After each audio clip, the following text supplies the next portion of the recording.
And I'll share my screen. Make sure it's the right one. How's that look, Megan?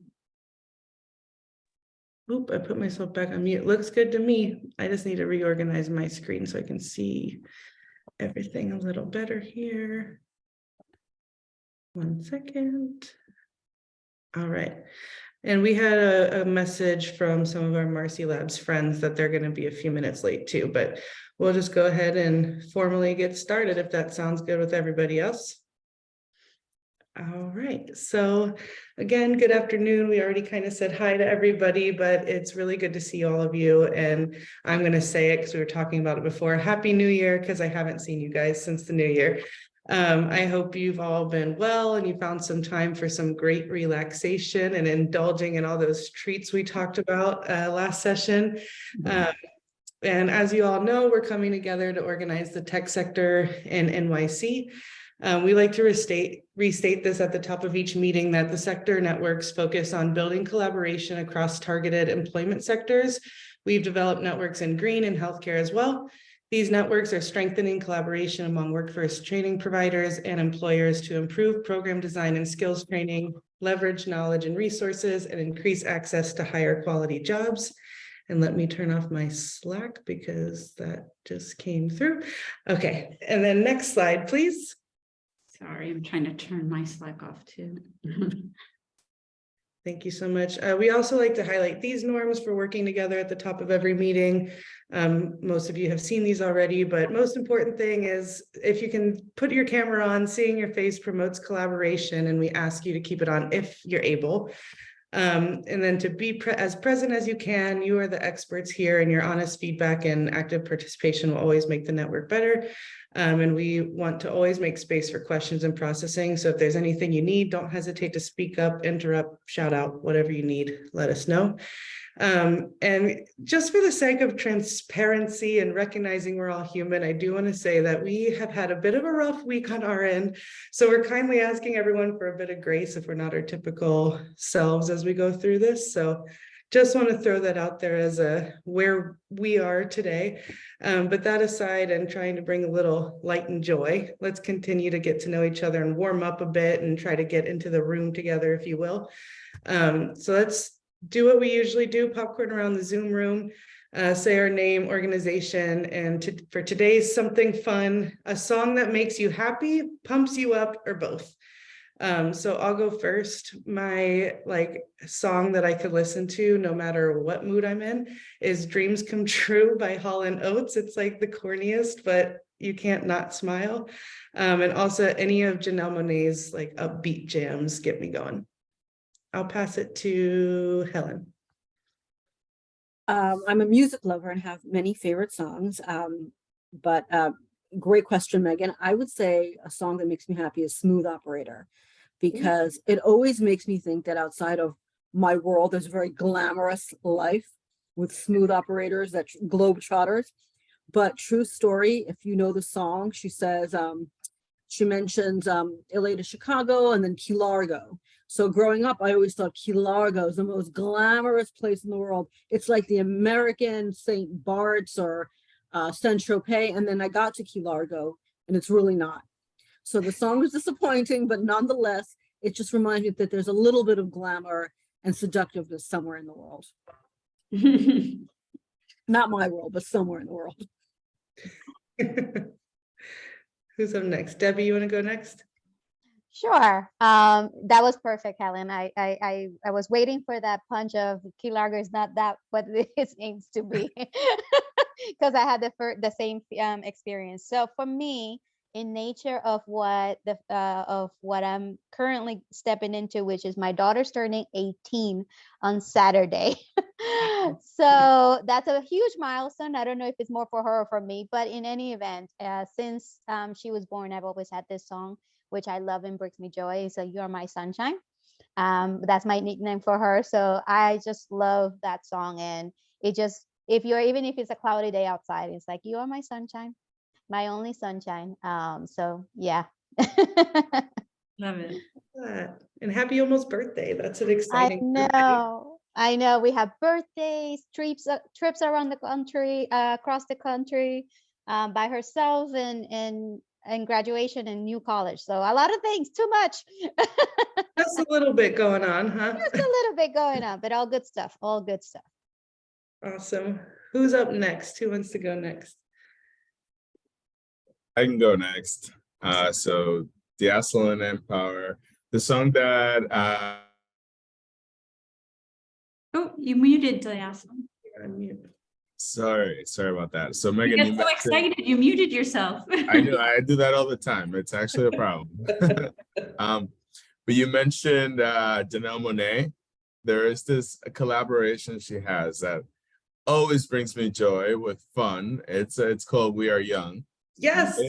And it's just a song that no matter when I hear it and every time I've heard it has been able to bring me joy, because it just reminds you that, like, even though we're getting older and all that, like, you still have that same spirit and like you do appreciate life. And yeah, that's me. But good pick. I love it. I love that song too.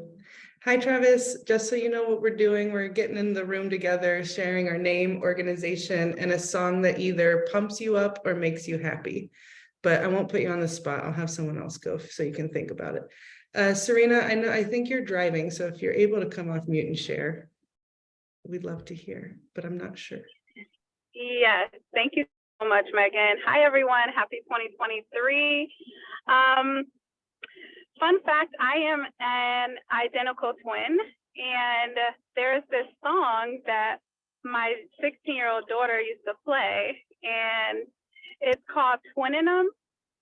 And I was like, what is this song? It's one of these younger songs. Anywho, it is a song that is about twins and they're best friends, and it makes me smile. And it's a good groove, so nice to see everyone today. I'll likely drop off early since I am on mommy duties right now and commute, but you're in great hands from Empower with both Helen and Dio.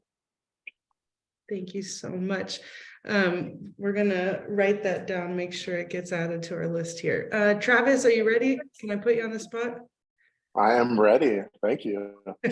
Great to see everybody. Good to see some new folks as well. I'm Travis Fox. I'm the head of partnerships at the Marcy Lab School.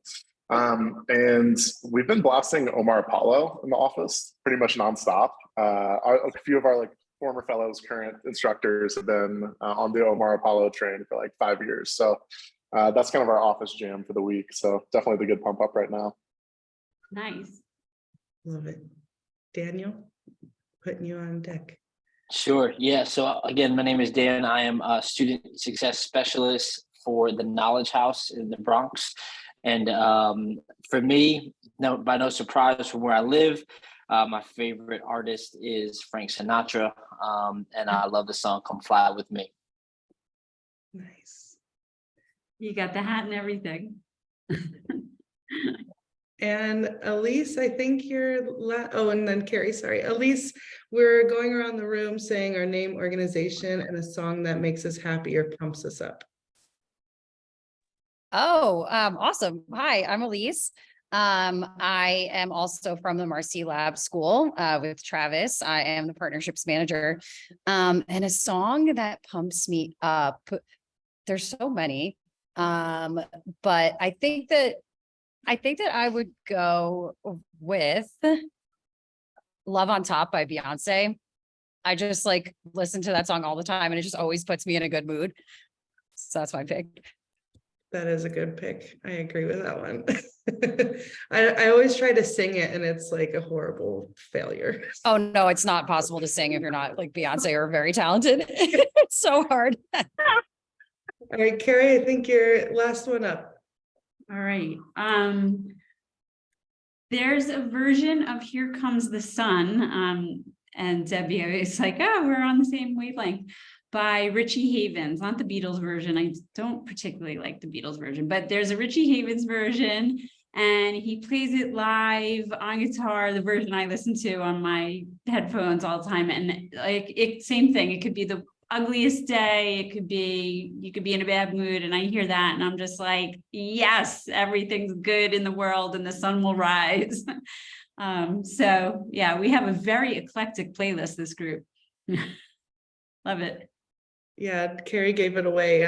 I have this dream of making a Tech Network playlist. So little did you know, but that's what we're working on here. I So love it. thank you. That will be the introduction or for our upcoming meetings. We just play the list.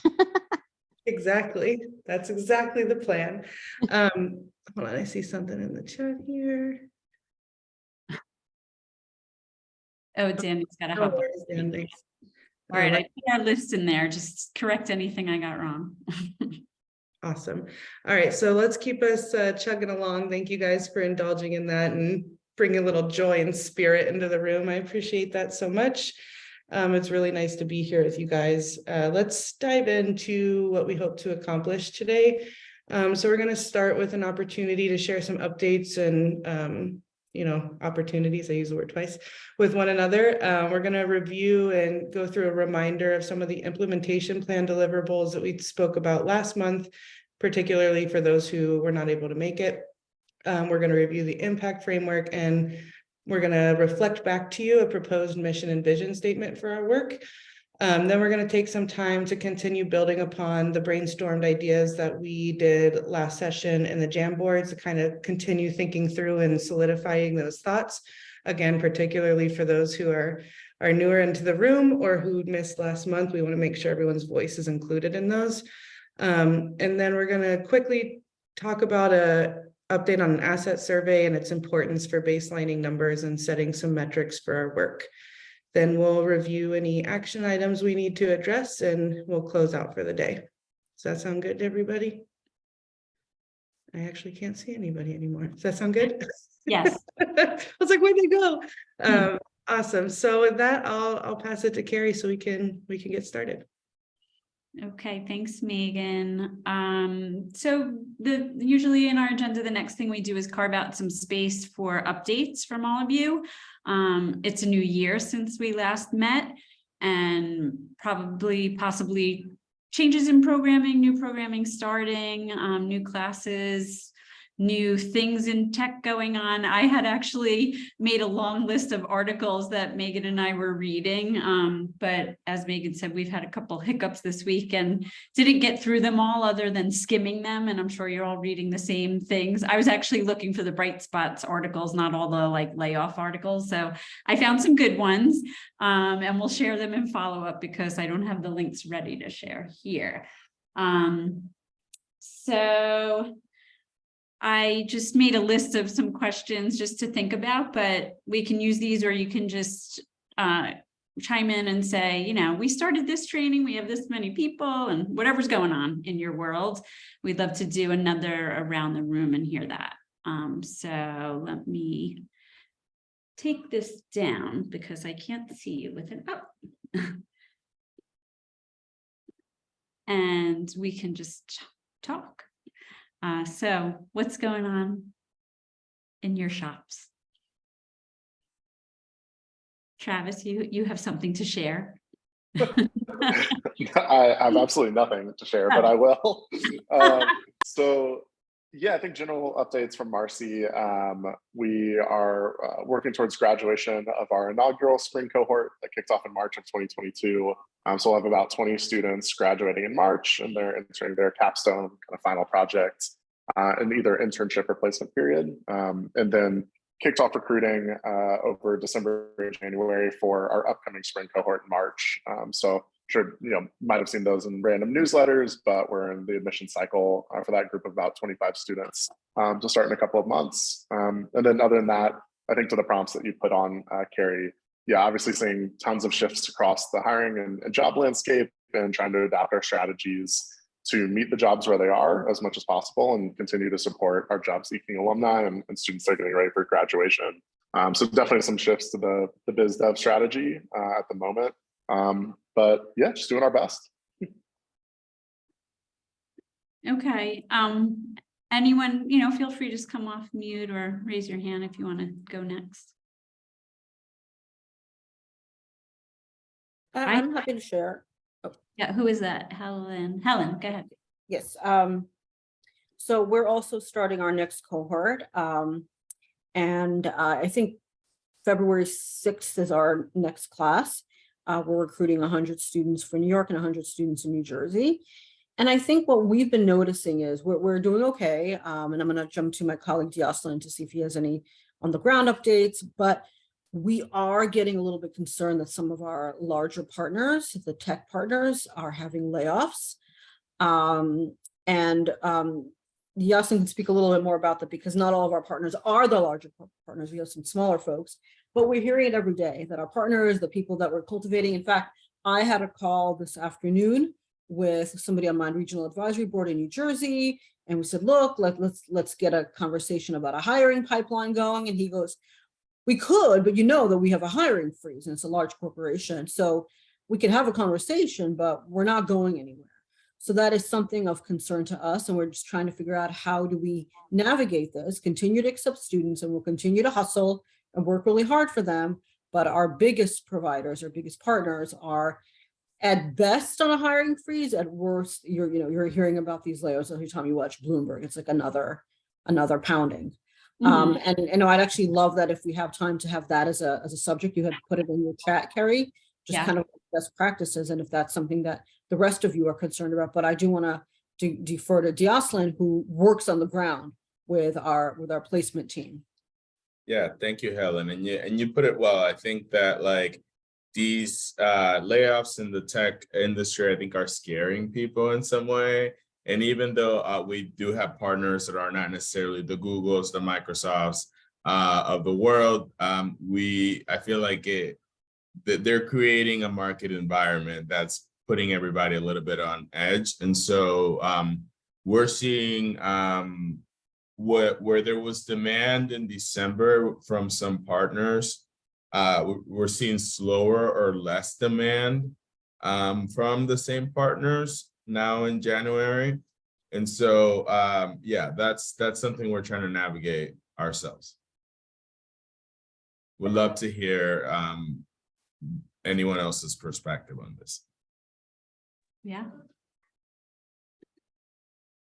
I can go next, and everyone, it's absolutely right. There's a lot of fear. I think the large message is out there, but does it individually impact our learners or our alum is potentially slightly different. We haven't yet seen a direct impact when it comes to placement, but nonetheless, it doesn't make it that it needs to be in the forefront to see if there is going to be an impact. How do we prepare for it and how we solve for it, right? With that said, however, we officially have kicked off the year of 2023, 2 classes, one fully remote, which is RTT, and it serves 35 individuals, 10 of which are from New York. And then we also just launched this Monday our first hybrid class for 2023, which has in-person and virtual individuals with 25 of them. And then we have another class starting, a first satellite class starting on Monday. So at this point, we have almost the first 3 Mondays or 4 Mondays in the year, since our classes are thankfully full. And we are full or already fully enrolled all the way until the end of the first quarter. So we're starting to work in the second quarter, which leads me to say that yes, the noise is out there about those layoffs, which is very important, but individuals are still very much seeking for the support and the skill sets that we all have to offer. So. And Debbie, can you just the classes that are kicking off now, what are those courses? So we have the one that is fully remote, was a software engineering class. The class that launched this week is an IT class. The 3 next classes are IT, and then we'll have a cybersecurity. And I believe there's one AWS also starting in February. Okay, thank you. You're welcome. Daniel, I know you have to hop off at 3:30, so anything? Yeah, I can chime in. Thank you so much. From a different perspective, from what's been brought up already, but one that works with our our fellows and students one-on-one. One thing that what we're really focusing on right now is supportive services that we can offer to fellows. And that has us looking from not just what's going on in the fellowship currently now, but how that affects our recruitment, and maybe some questions that we can start asking or examples that we can start giving of things we can meet during a fellowship, things that we are just not at capacity to meet at this time nor yet. Because, you know, you never want to lose a fellow or a student, but you can only give so much that you can actually offer as well. So we really are trying to hone in on how we can best give that information out during the recruitment process. But then when we have fellows that are part of it, really trying to resource ourselves to really branch out, see what's out there, see what's available, and expanding that network. So that is a big area that we're focusing on currently. Great, thank you.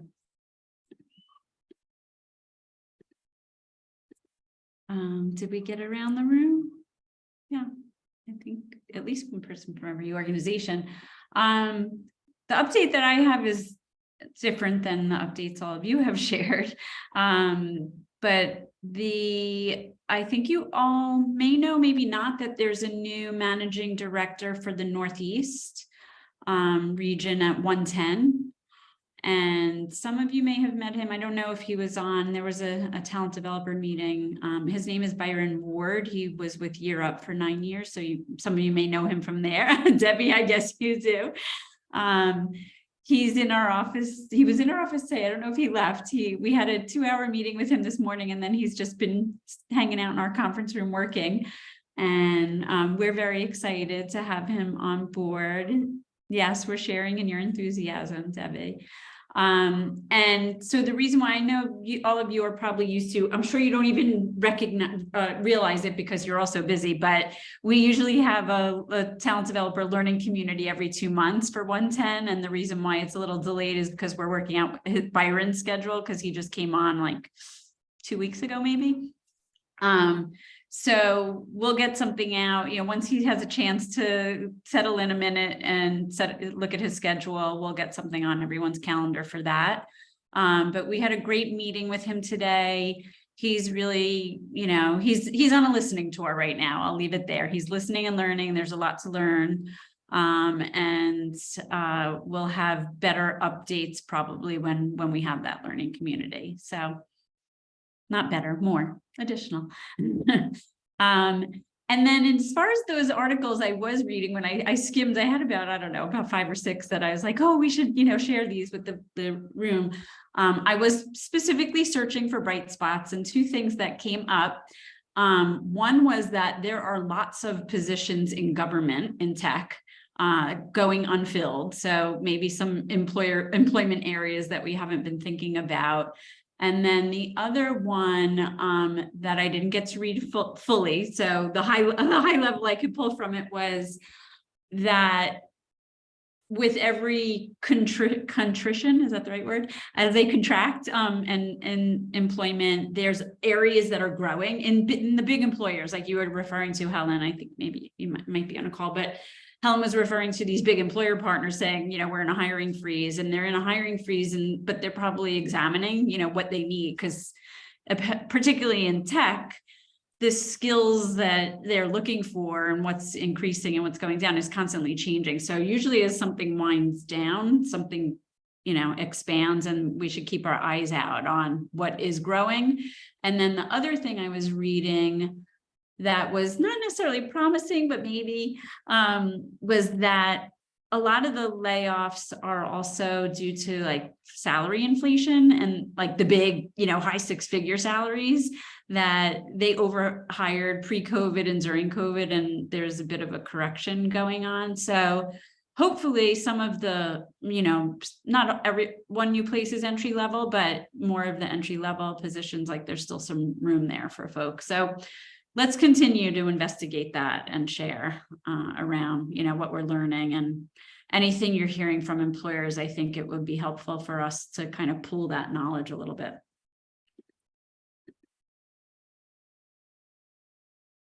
Oh, good. You work together. You're up. Nice. Okay. Anything else? Hi, Jorge. Am I pronouncing your name right? Yes, okay. Nice to see you. We're just going around sharing any general updates in tech. All right, well, if there's nothing else right now, I think, we always have room for feedback later also. So no need to sit here with pregnant pauses. I will pass it back over to Megan. Thank you. Do you mind bringing the slide deck back up so I can review some of the implementation stuff? Absolutely. Let me get that up. Okay.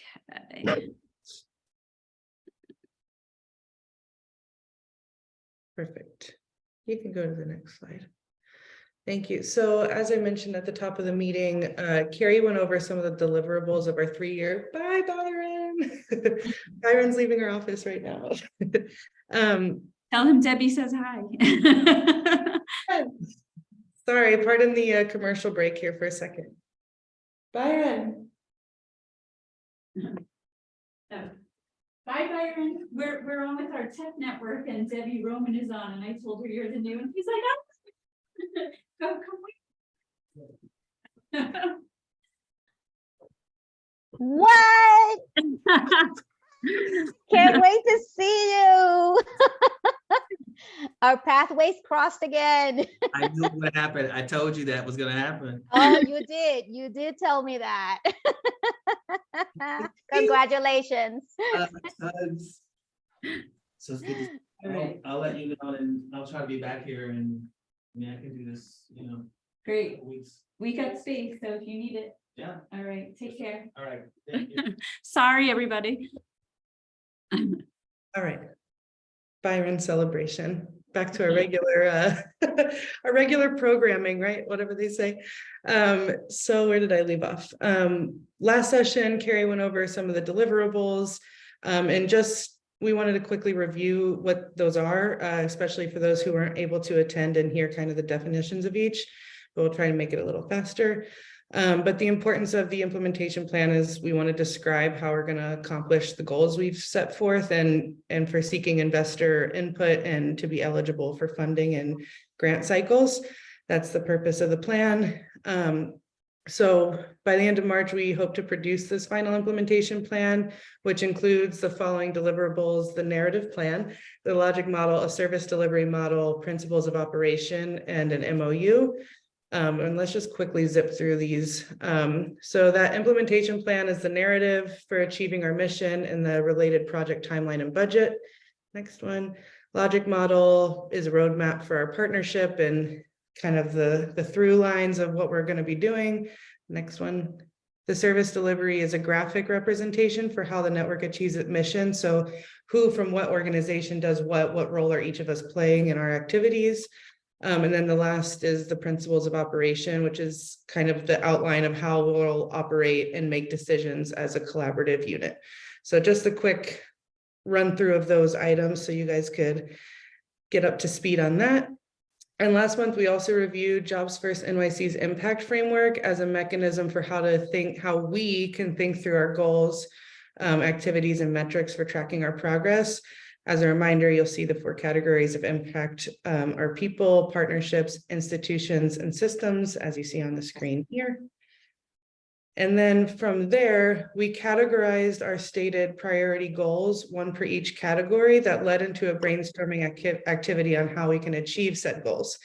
So I was going to read these out, but you guys can read them on the screen here. There's one of our goals for people is about organizing and expanding customized training and upskilling, partnerships, systematize and digitize a referral network, institutions, strengthen collective mechanisms for negotiating with employers and community colleges, systems, establish how skills-based hiring versus degree requirements is a good thing. And so that's like my blast through what we like kind of led into our brainstorming with last session. I just wanted to get everybody caught up. I know I went through that fast, but are there any questions about any of the pieces I just mentioned? It's okay if not. Awesome sauce. Let's keep chugging along then.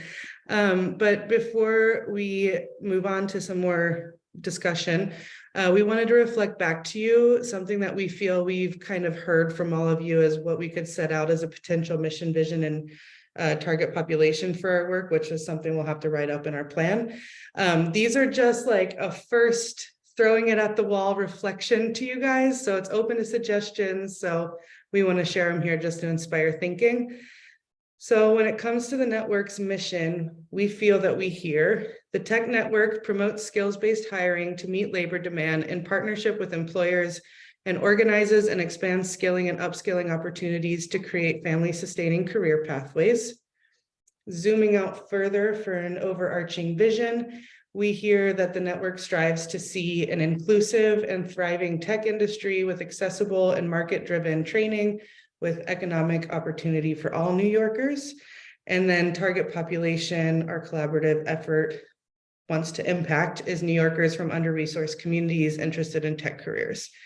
So at the end of the meeting, we always have a feedback form, and in there, there'll be space for you to kind of like provide suggested edits and feedback on those proposed ideas. But is there anything that's like immediately jumping out or meeting that you'd like to address right now about this proposed ideas?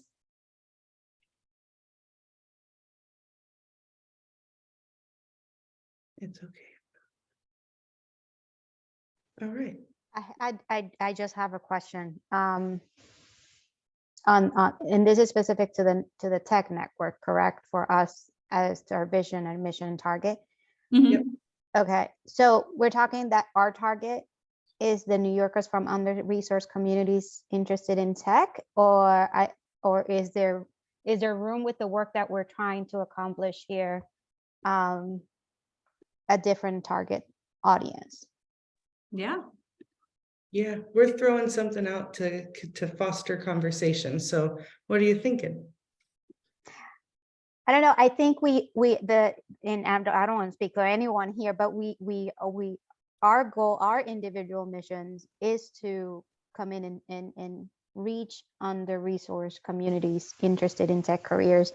And the question is, there are areas that even that they are under-sourced, like it's underrepresented. There is something else that who are we not reaching that we need to reach? Because we do already some of that work, but there is still something that it's not yet. And I don't know what that is. I'm just genuinely asking, like, what is it that we are missing? That's why I stopped at the target or asked that question, because I really want us to collectively, where should we be that we're not already? Yeah, I love that, because we do have strategies that, tap into, higher like systems and other groups and entities. And so I think the question I posed too is, is the target population who we hope our work either directly or indirectly will eventually like serve and benefit, or do we want to tailor our target population to include all levels of those that we hope to reach? So I don't know the answer to your question either. I'm just brainstorming with you. And just to add one more to that, one other question to reflect on this is in that are the employers a potential target? Like with the work that we're doing, it's not only getting to those undersourced, underrepresented communities that need it the most, but our work is twofold. We need also to get to those employers and building that network, given the nature of where we are. Would they need to be also a target population of the work that we aim to accomplish through this network? Yeah, that resonates with me. How about you?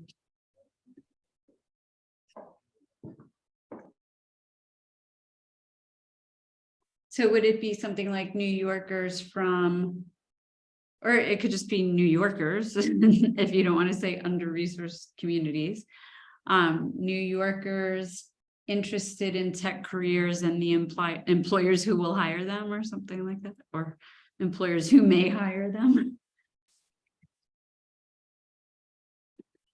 I like, I understand the connotation of under-resourced, but I've been using myself underrepresented. Mhm. as a better, Mhm. a word that applies a little bit more to like the diversity of the New York population. Yeah, that's great.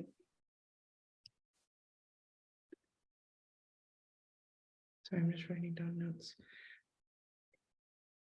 Yeah, I agree with that too.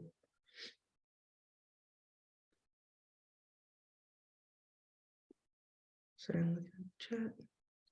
Yeah, underserved or underrepresented. Yeah, I think underrepresented or, statistically, the people who are statistically left out who deserve to have a seat at the table. Awesome. Any other initial feedback to this? There's going to be space in the feedback form to kind of like look at it deeper and provide edits and whatnot, but just want to hold space just in case.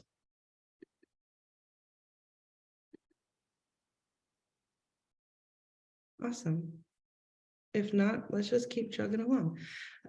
So based on what we've reflected back to you last session, and then with some of these things here today and focusing on our priority interests, we want to continue the brainstorming that we did last session to build off last month's input around our goals within the framework of the 4 impact categories.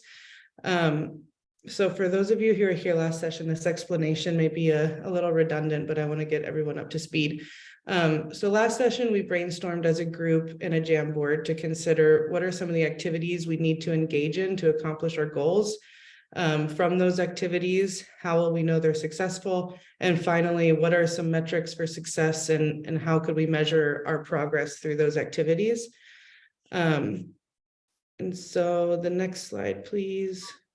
So for those who weren't here last session, this is kind of an example of what one of those Jamboard pages looked like.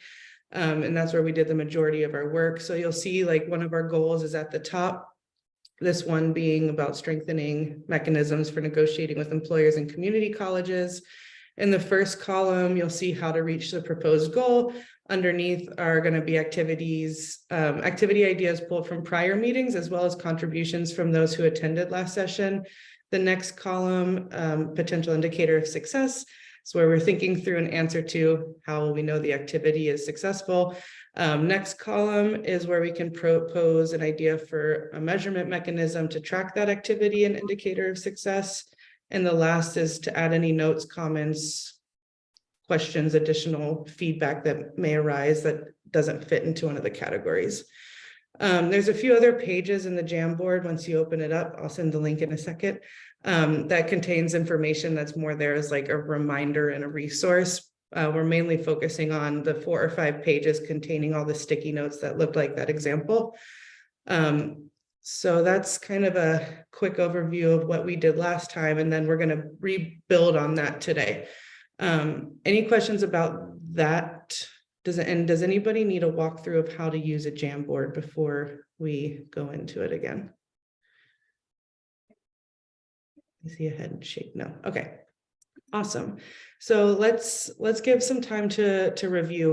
We like we said last month too, we recognize that everybody works differently. So like last month, we want to give 10-ish minutes of some quiet individualized time to review the Jamboard, especially for those who weren't here. There's a lot in there to kind of like reorient yourself with. So we want to be mindful to them and give them that space to really go through it and look at it. And I think it's nice to revisit it also because we want to make sure that we're not missing anything, because this is what's going to inform our narrative plan as we write that up when we move into the next month. So we're going to take some 10 minutes, review the Jamboard, check out some of the stickies that have been added in before coming together to talk through ideas as a group. I think what am I missing here? I'm looking at my notes. So please, as you're going through, you can add new stickies with any ideas, thoughts, or questions. And please make a note about at least one thing in there that you have a question about that you're still not sure of, something you really want to build out more in conversation, or something that just generally stands out to you. So when we come back together as a group to discuss after the 10 minutes, we can address those things that you specifically pull out and want to kind of break down further. Does that make sense? Okay, so link is in chat. I think I just saw. Okay, thank you. I have like too many screen things going on. So give me a thumbs up. Make sure you're able to access it successfully. Oh, hi, Brian. I didn't see you pop in. I didn't see my people on the screen. Nice to see you. So we'll go ahead and start a timer for 10 minutes. If you need to get up and go to the bathroom too, go ahead. And then we'll come together to talk about those things that you picked out to discuss further as a group. Sound good? Can everyone access the Jamboard? Did you ask that? Sorry. I think I did. But again, as we said at the beginning, we've had a rough week, so part of us for a little bit. Awesome. So I'm going to go ahead and start the timer and we'll come back in 10 minutes. If you're more comfortable with your camera off, that's okay too. Thanks.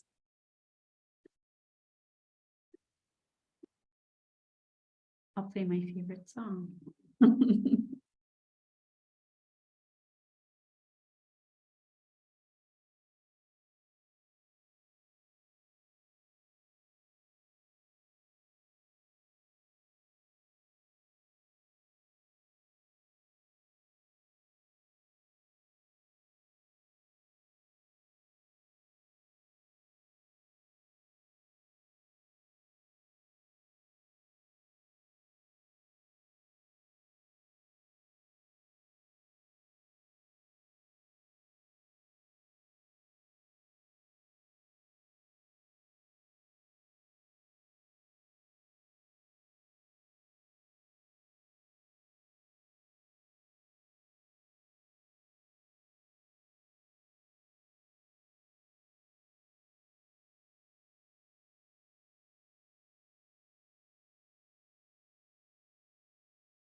Hi, Helen. We're all working on a jam board. Sorry, guys. That's okay. We're working on the jam board. I'll share the link in chat. Thank you. And right now we're having quiet time for everyone to read and add. It's building off of last session.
All right.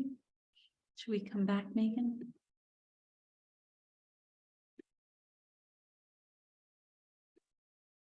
You want to share the Jamboard screen? You want me to share that? Yeah, I'll share it and be kind of the scribe again, since I've assigned you the task of facilitating the conversation. Does that work?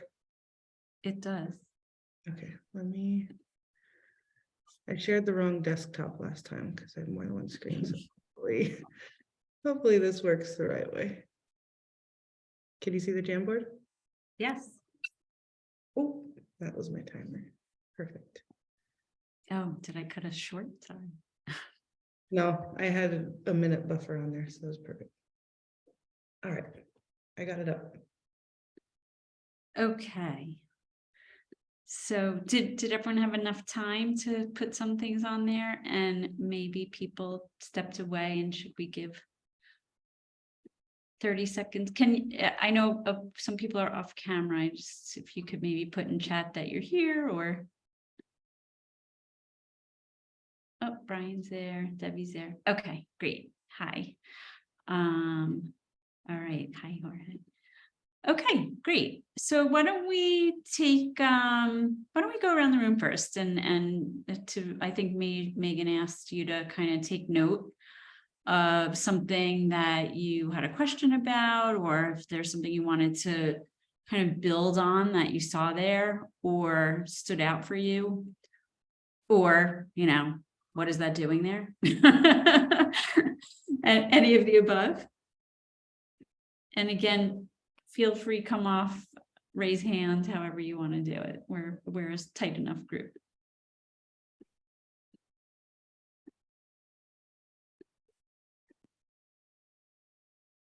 No, we can't hear you, Travis. I'm glad to see you talking, but I want to hear what it is.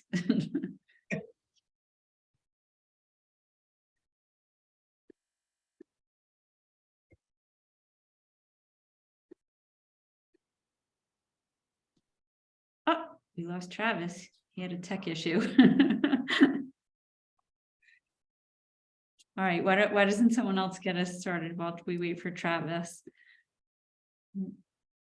Here he is. Everyone else is still thinking.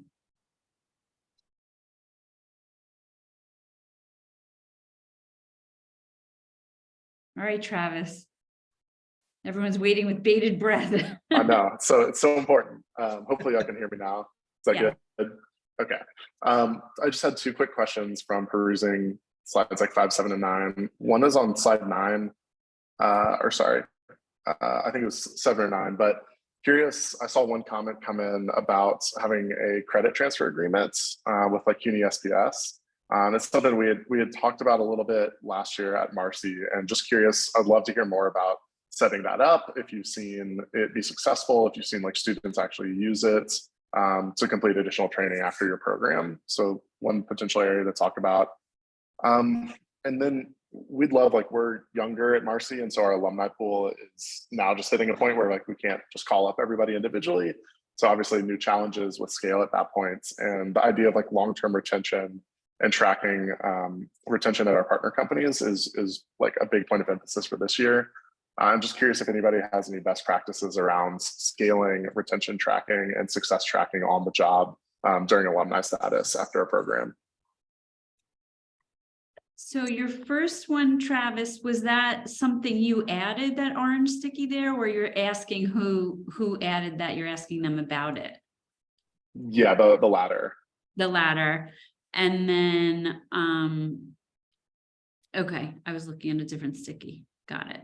And so Megan's typing in something about it sounds like your second part is really like, how do people manage their alumni network, more or less? Yeah, in a sense, I saw that there were a lot of like potential indicators of success or data tracking notes around retention and like long-term success for placed candidates. And so, if tracking is a goal, are there best practices around like long-term tracking, sort of like surveys and stuff like that? Mm-hmm. Yeah. So anyone want to just chime in with some answers, or Megan, do you want to document questions first? I can just quickly respond to Travis. Go ahead. I posted the comment about CUNY SPS.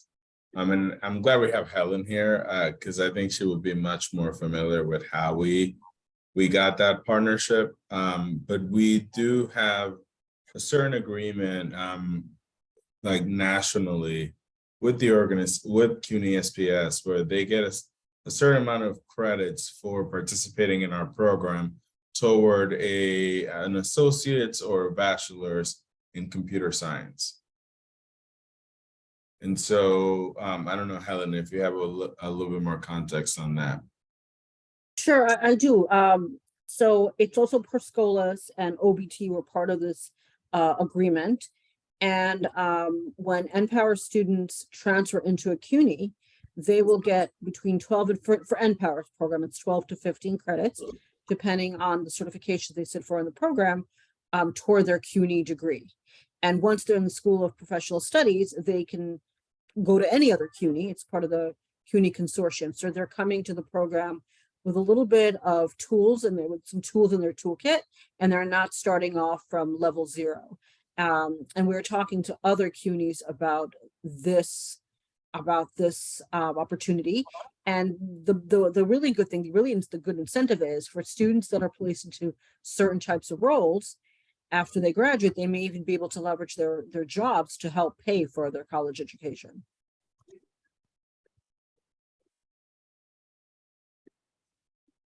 That's awesome. And Helen, just if you do see students that once they graduate, from Empower and then going straight into the CUNY afterwards, do you continue like job placement support back into tech, or do you kind of partner with CUNY Career Services around that long-term goal of job placement?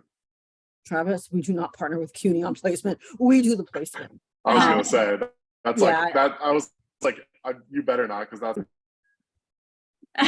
But to your point, most of our students will go directly into the workforce. Some will do work and CUNY or any college, and occasionally we'll get somebody that's aligned with higher ed, and maybe 1 or 2 a cycle will prefer that college experience.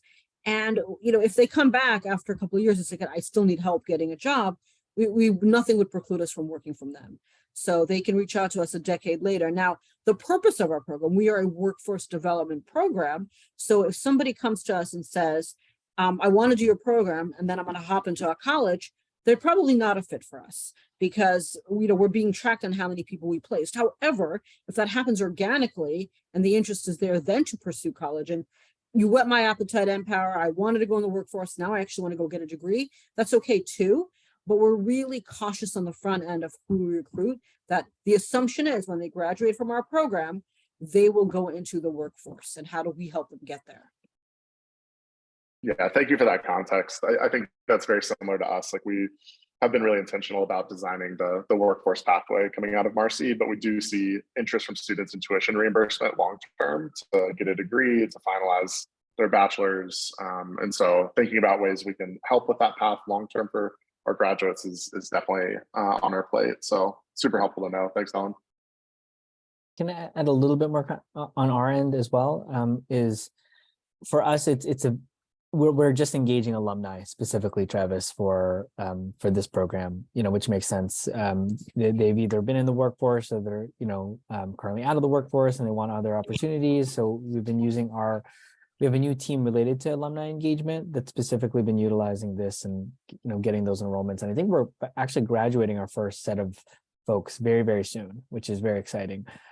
So yeah, we're excited to help on the career side, because we should be doing that, not kidding.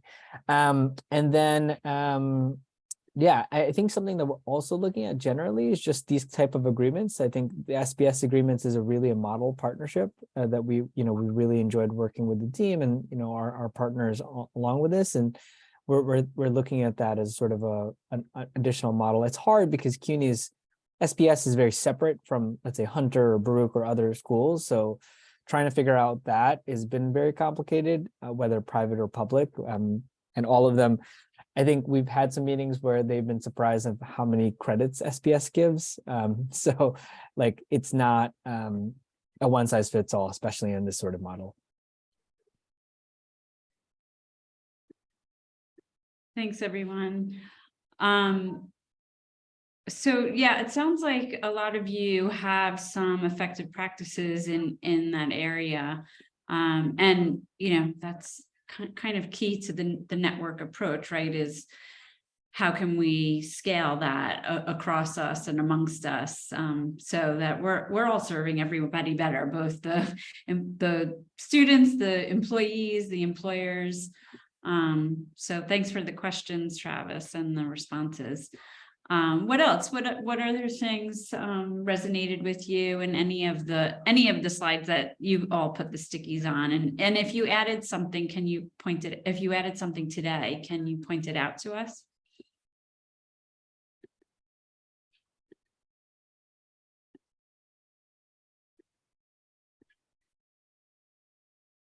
So I added that the standardized and collective approach to continuing education opportunities, similar to what is already in there, which is like creating an articulation model so to facilitate that.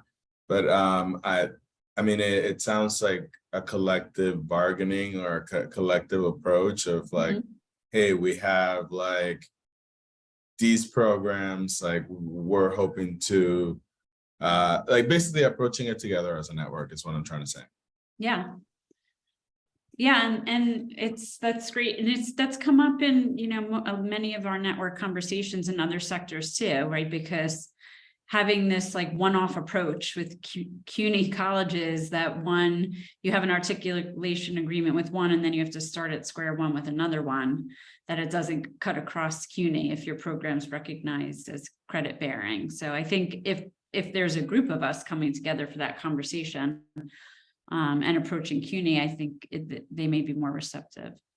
And we've discussed it at CUNY Central, but like unlike what the name implies, they don't have any centralized power.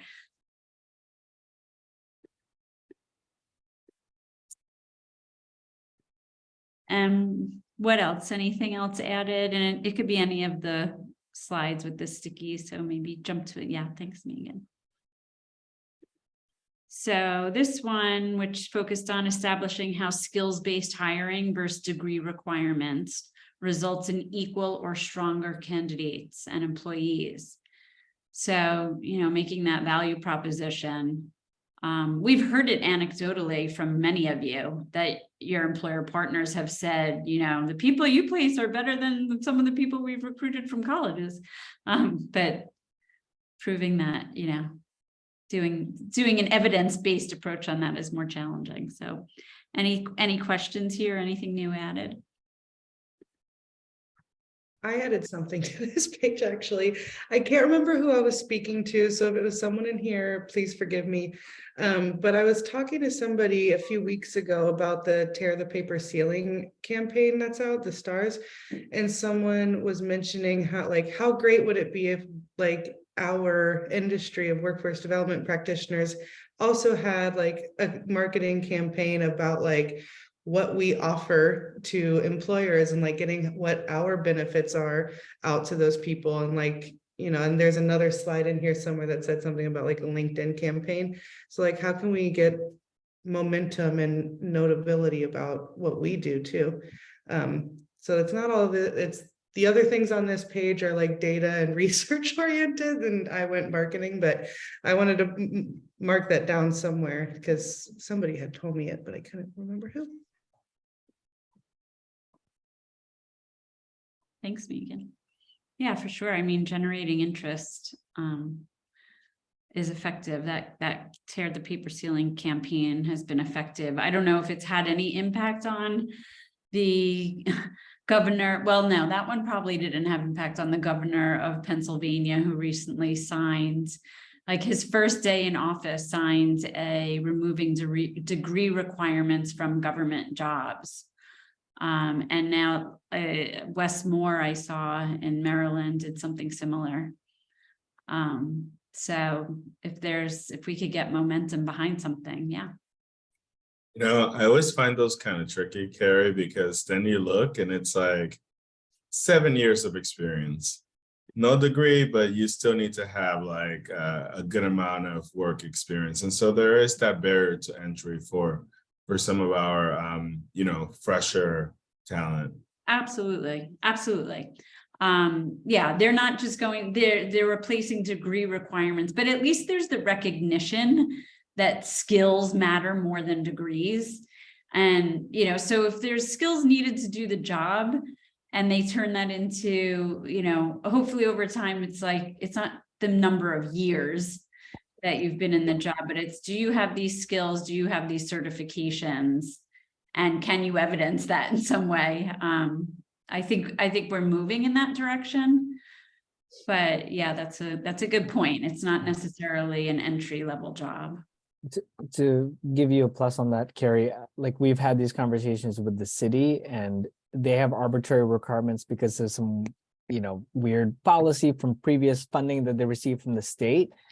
And it would be amazing if we can, take away some of these requirements, like for example, with Cyber Command and other places that we definitely can get placements or internships. But if we, I mean, I think that would be a huge step, and it would be probably more onus on the governor than in the mayor in this particular case. So It would be what, did you more say? onus on the governor instead of Uh-huh. the mayor, because I think that the top down would affect the city, and I think that would shift everything. I have no idea, but this is speculation, of course. Yeah. But if that can happen, that would be a big deal.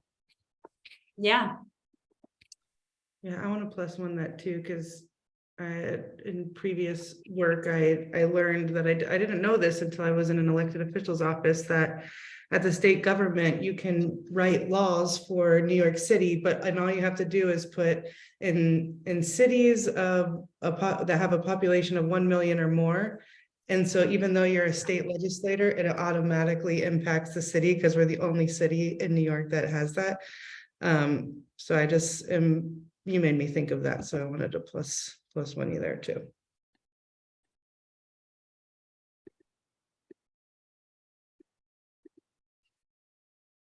what else? Anything in here? That other activities, ideas in the jam board that we should, that us in the room aren't the person who could push on it? Like, is there, and when you add an activity, did you only consider like, this is something that I can own, I can do, my agency can own or do, or did you have in mind like there's some other stakeholder that needs to change or needs to be here in this conversation to make it happen?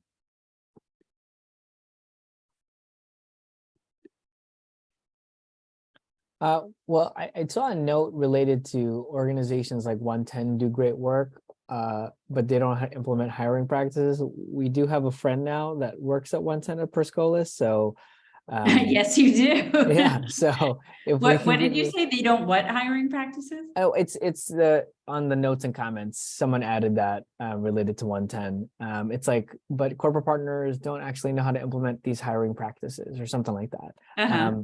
Maybe we can get Abe to come in and talk through some of that. So Yeah, for sure. And we have two friends because Byron, that's right. Byron Ward's there too. And we had a 2-hour meeting with him this morning, giving him the good, the bad, and the ugly debrief onboarding of, the experience the past 2 years and some recommendations.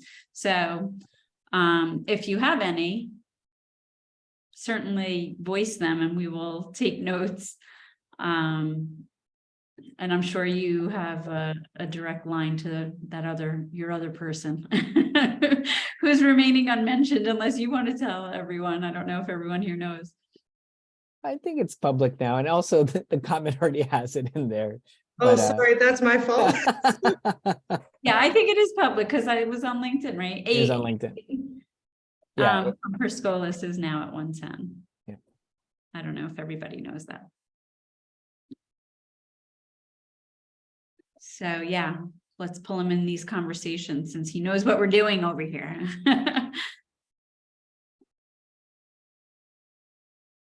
Megan, anything popping out to you that looked new or you had a question about? Yeah, I noticed this when I was flipping through that I had put in a question. So this goal here about like systematizing, digitizing a network referral system. I was like, so what kind of tool or mechanism would make that, simple and streamlined? And then I saw somebody put an app, and then this was from last time about like having a common assessment to do that. So I was just wondering if people had any additional feedback. I don't know who added this one, so if you want to chit chat. Yeah, that was me. And I started writing a lot of other things, but I think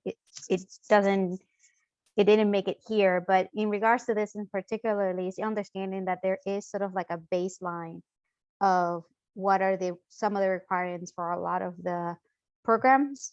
So what makes them unique, like based on the requirements, how do they go from there?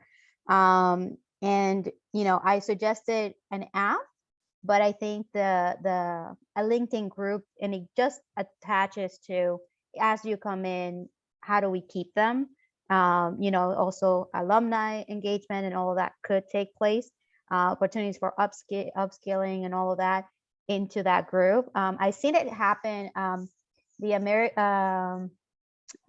The Amex Leadership Academy and other like nonprofit groups that do have upscaling, they use LinkedIn as their individual private sort of upscaling opportunity. So they provide a lot of areas where other individuals or alum can continue to learn more. But yeah, that was my thinking behind it. Can you still see my screen? Yep. Yes. Are we capturing that right about the Leadership Academy? Okay. Awesome.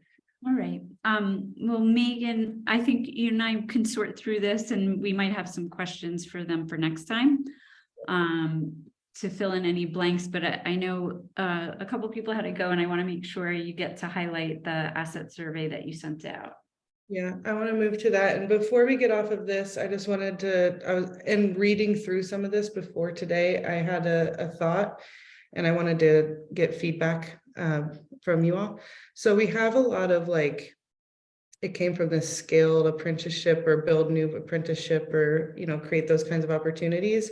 And then we also have throughout this Jamboard, a lot of ideas about like online tech tools, like a jobs board, a career portal, et cetera. And so I'm wondering if there could be something where we could hire like a young adult apprentice, if you will, to help us create some of those online resources to get like any students that need additional practice or whatever that may be. I wonder if there's a way to incorporate some of the young adults learning into some of these tools we want to build instead of like outsourcing them to somebody else. But does that sound like a good idea or not really? I mean, we can definitely talk about it, Megan, because it sounds like something that one of our trainees or alumni may be interested in doing. Okay, I just wanted to run that by you. So we'll organize this and I'll leave that in there as a potential thing that we might consider when we formally launch. Okay, let me stop sharing this. And as Carrie said, we had some people jump off, so I'm gonna kind of get through this last stuff pretty quickly. Thank you guys for that contribution to the discussion in Jamboards. As we said, we'll clean it up. But next, I wanted to quickly raise an asset survey that we sent out earlier this week. And it kind of piggybacks off of some of the things that we've been talking about in our discussion. But as we move towards formal implementation, it's really critical to have kind of an up-to-date understanding of what each of your organizations does, more than we can just talk about, a little deeper dive, excuse me, and the numbers involved in training, placement, recruitment, and so on. So not only does this kind of provide a baseline for understanding where we are now, but it provides some numbers that we can set metrics and goals against in our plan and our project timeline. And then also a baseline to measure against as we launch some activities to measure our activities. I just said activities a lot. So we're asking that you please fill it out as soon as you are able. It does take a little bit of time, but it'll be enormously helpful when we have to draft up this narrative plan. And I hope we can report back kind of like a summary analysis of what you all share in there when we reconvene next. And only one person from each organization needs to fill it out, whoever makes the most sense to fill it out. I think Carrie just dropped the link in chat. So if you can open that, make sure you got it, that'd be great. And then on the next slide, there's also a QR code if that's easier for anybody. So that's a very quick overview of the importance of the asset survey. Any questions about that? Pretty straightforward, yeah. Okie dokie, and I'm gonna move us right along to closing out for the day. So thank you again for your time and attention. We really appreciate it. So I know I just asked you to fill out an asset survey. I'm going to ask you to fill out one other thing too, but this is to provide feedback on the mission, vision, and target population, could kind of note your thoughts.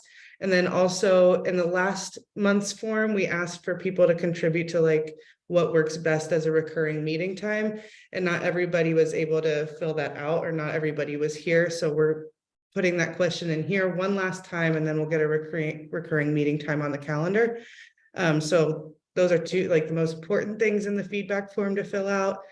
We just talked about the asset survey, and then we'll send us some summary and action steps after the meeting. So whoever from your organization wasn't here can review and get caught up.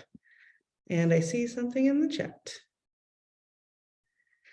Yes, thank you, Debbie, for that. I would love to have an in-person session if everybody's open to that. I think we could do that for the next one. It's really good to get a lot of stuff done when we're in person. So maybe we can plan for the next one to be in person. It was kind of 50-50 for this one, so that's why we went with Zoom.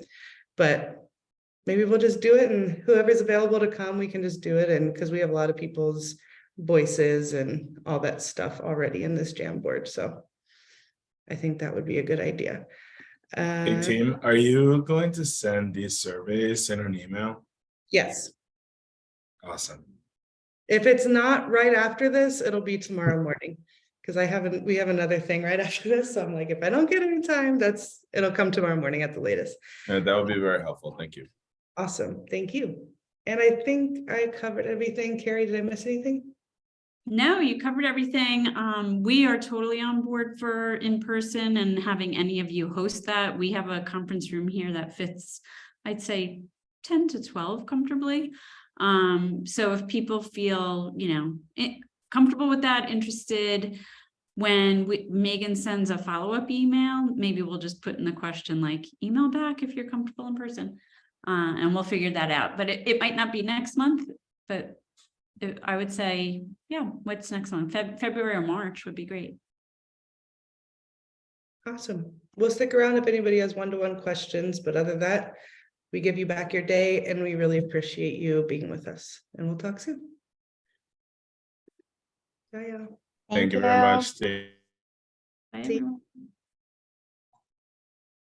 I just have one quick question. You said the slides will be sent either today or tomorrow, right? If anything that was missed, perfect.